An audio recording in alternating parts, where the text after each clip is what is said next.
माने कहिलो देखी गड़ आमर की उपकार करे। गुरुजी मु होउची मांकड़ आमे गड़रे चालू खेलु व दौड़ू। गुरुजी मु होउची साप मु छाती रे भार देई चले। हाँ साप परी मध्य जिया माछ व पकजक माने भी छाती रे भार देई चलंती। मु मयूर गुरुजी मोर मध्य दुईटी गड़ पक्षी मानकर भी मध्य दुईटी गड़ मनुष्य मानकर भी मध्य दुईटी गड़ अछि।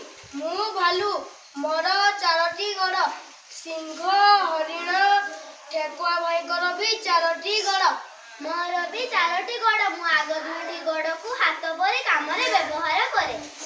मु हाथी मोर पांचटी गड़ भाबुछ कि ना ना मोर भी चारोटी गड़ मोर गोटिए बड़ सुंढ अछि। पिला माने कहलो देखी आठटी गड़ कहार।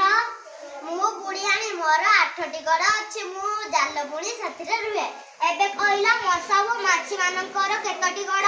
मु प्रजापति मोर 6टी गड़ मसा माछी कर भी 6टी गड़ जंदा पिंपुड़ी मोर महुमाछी कर भी 6टी गड़। एबे पिला माने कहला गोटिए कीट अछि जाकी 30 रु आरंभ करी 382 पर्यंत तार गड़ होई पारे। से अद्भुत कीटर नाम हेउची बिच्छा।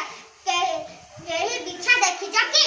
मु काऊ हां मु देखिछि। से अंधार जगह रे रुहे ओ गछ छाल रे रुहे। से ओदा घास पत्र जगह रे रहे। अरे पिला माने तमे एते कथा जानि गलनी आज का पाई एति कि खाऊ। धन्यवाद गुरुजी। Very good.